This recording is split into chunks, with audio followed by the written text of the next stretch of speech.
Spring starts a time for field trips and going outside and enjoy the sunshine. I love to make gourmet sandwiches to take with me for these trips, and they really make a difference between a good day and a great day. I'm going to show you 4 different gourmet sandwiches I created for my recent sailing trips. These are pretty easy to make but taste really good. And if you like to share with your friends, then you will become more popular. I'm starting with a warm sandwich without panini machine, using fresh grilled seasonal vegetable. It's so colorful and it tastes awesome.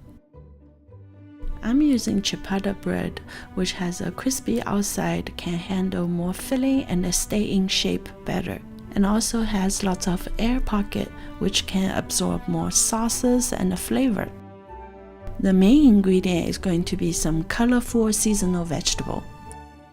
Here I bought the first batch of the fresh asparagus for this season, which is crispy, juicy, and sweet. And add some fresh mushroom and chop both of them small. Then add some sliced bell pepper. Did you know that bell pepper with 3 ridges are male and 4 ridges are female? I prefer the female variety since they are usually sweeter. For cheese, I'm using cheddar for its flavor and color. And you can use any other cheese that you like.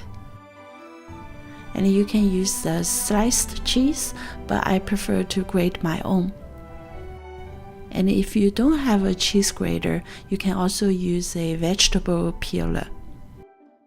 And I'm also adding the fresh basil, which will add additional aroma and more freshness taste. If you don't have the fresh herb on hand, you can also use the dry one.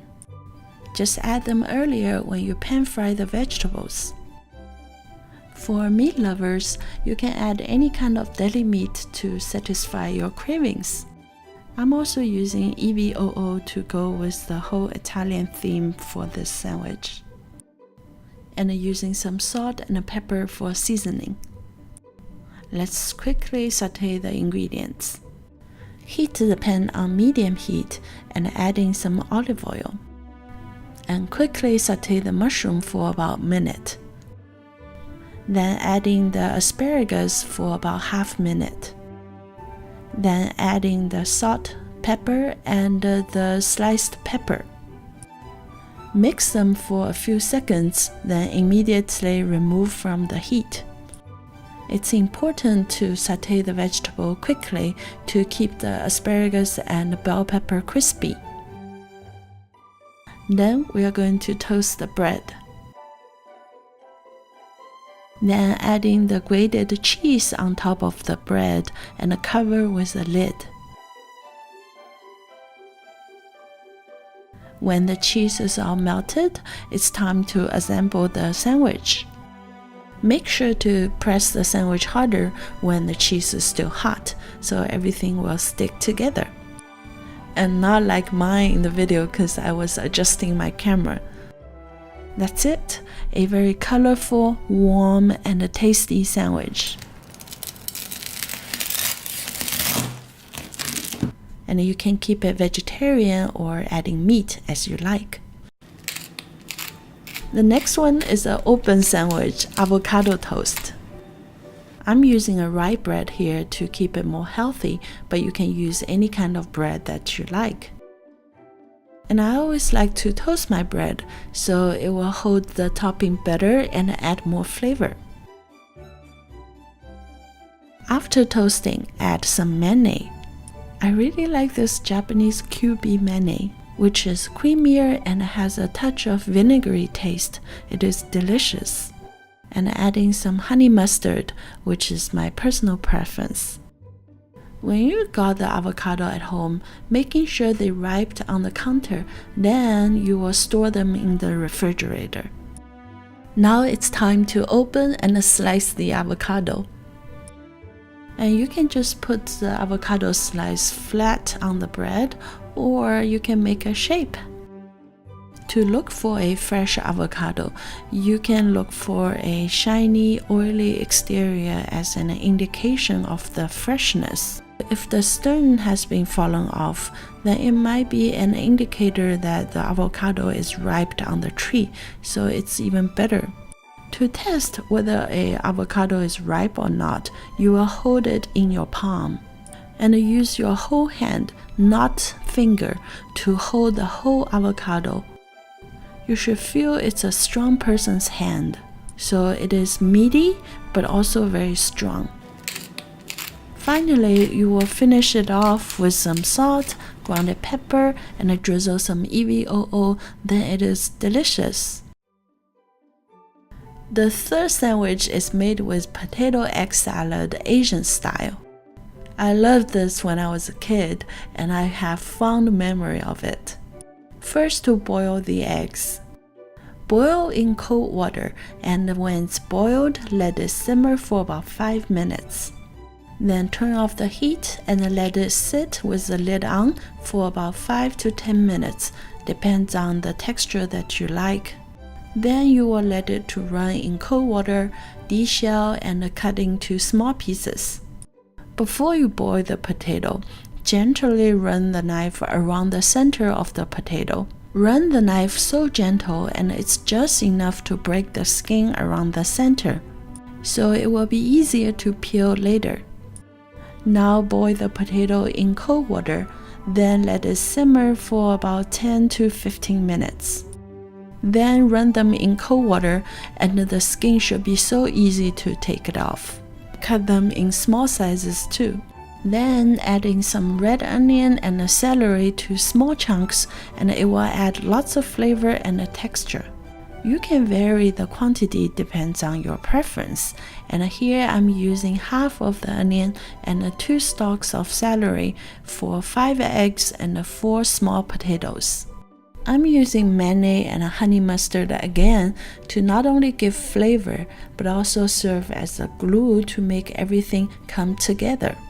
I'm using honey instead of sugar because I really like honey. Finally, add some rice vinegar. The contrast of vinegar will give this potato egg salad a rich aroma and it tastes much flavorful. Then mix all the sauces in a small bowl, and you can adjust the balance based on your taste, and you can see below in the description for the quantity I used. Then adding all the ingredients in a large bowl and adding the sauce mix. After mixing, give a taste, and adding the salt to cater your taste. And you can add in the celery leaf or any kind of herb that you like to give it more freshness and aroma.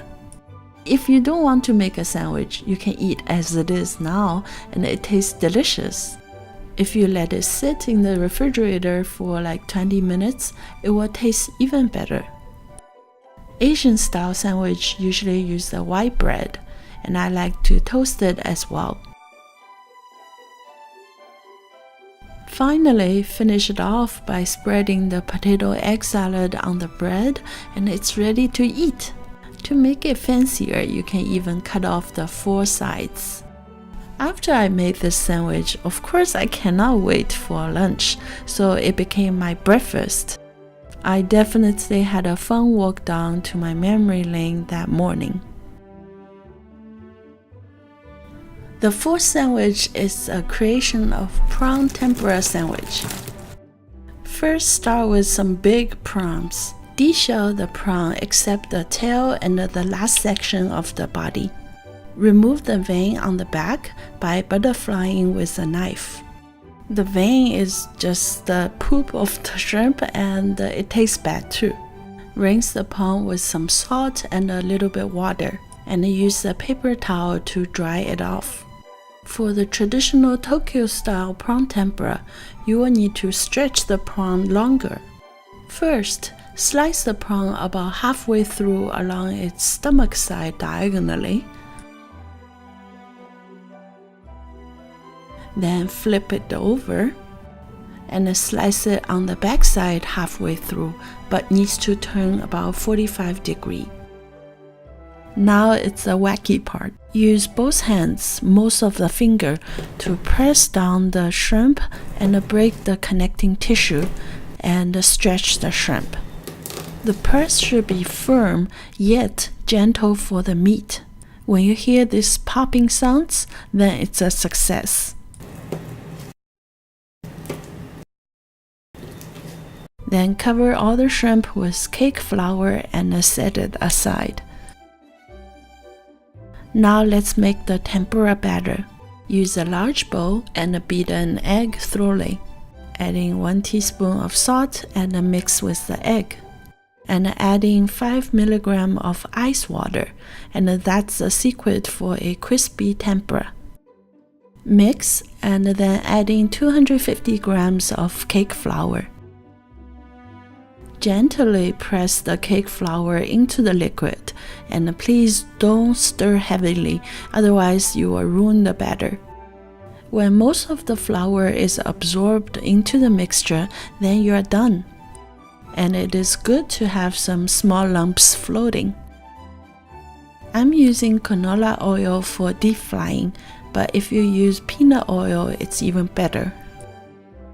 The second secret for a successful tempura is to making sure the oil temperature is about 350 Fahrenheit or 180 degrees. If the temperature is too high, then the tempura will be burned. If the temperature is too low, then it will be really oily. When the oil is ready, adding half cup of the batter and mix them quickly. These will be the outer crust of the tempura. Immediately, dip the prepared prawns in the tempura batter. At the same time, use a slaughter spoon to collect all the formed tempura chunks against the side of the pot just above the oil. Then lie down the shrimp on top of it and let them to stick onto the prawn. It's best if you can even fold more of these tempura chunks on top of the prawns. Once the prawn collected all the tempura chunks, let it to deep fry for about a minute. You can flip it once if needed, but try not to touch it. This whole process will take some coordination and lots of practice, and I hope you will enjoy it.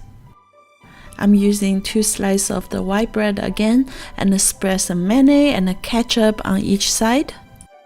Add as many of the tempura prawn as you like and form the sandwich.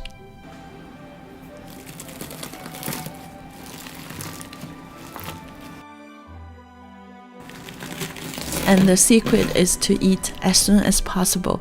It's so crunchy and delicious. There are so many ways to create new type of gourmet sandwiches, and I hope you will like my video and create your own.